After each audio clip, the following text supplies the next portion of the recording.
আসসালামু আলাইকুম, সবাইকে স্বাগতম।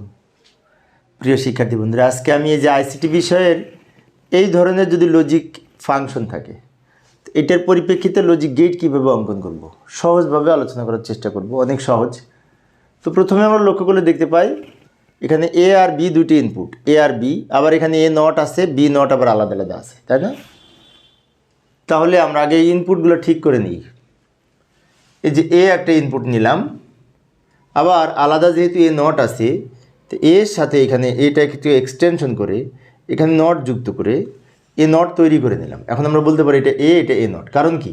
কারণ এ যখন এখান থেকে প্রবেশ করে এইখান দিয়ে এসে এই নটটা ক্রস করেছে, তখন এখানে এ নট হয়ে গেছে। এবার বি নট, এই যে বি আমরা একটা গেট অঙ্ক, বি একটা লাইন টানলাম, বি এর সাথে যেহেতু বি আছে, বি এর সাথে নট আছে, এখান থেকে একটা লাইন টেনে এখানে বিকে এক্সটেনশন করে এই নট যুক্ত করে বি নট পেলাম। এই চারটা লাইন আমরা বলতে পারি এ নট, বি নট।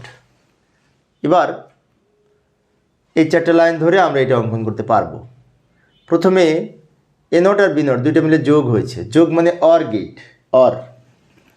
তো এইটা, এই লাইনটা এ নট, এই যে এইটা হচ্ছে বি নট, এ নট আর বি নট, এই যে এটা এ নট, এটা বি নট, এটা এ নট, এটা বি নট, এ নট আর বি নট দুটো মিলে গেছে, যোগ হয়েছে, যোগ মানে এরকম অর গেট যোগের কাজ করে।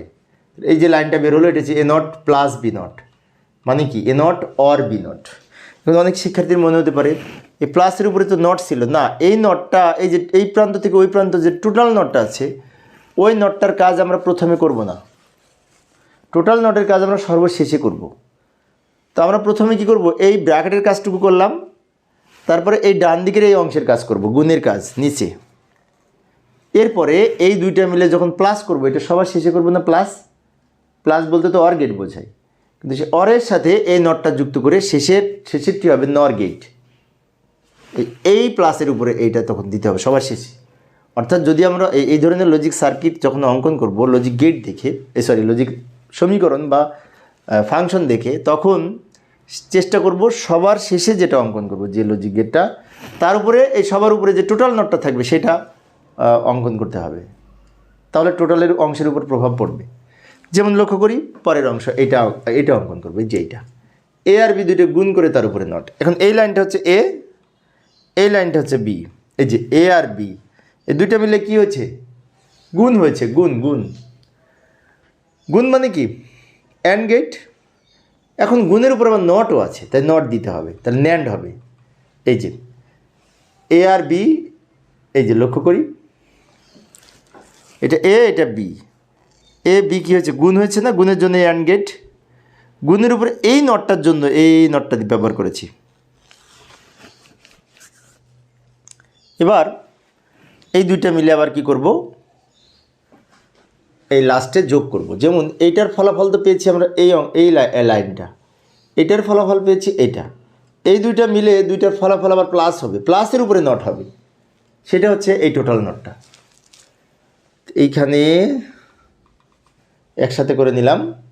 এবার এই প্লাসের জন্য অর গেট অঙ্কন করব, অরের উপরে এই টোটাল নটের জন্য একটা নট এখানে ব্যবহার করব, ফলে কী হবে, অরের সাথে নট যুক্ত করে এটা নর গেট হলো, এবং এইটাই হচ্ছে এটার আউটপুট।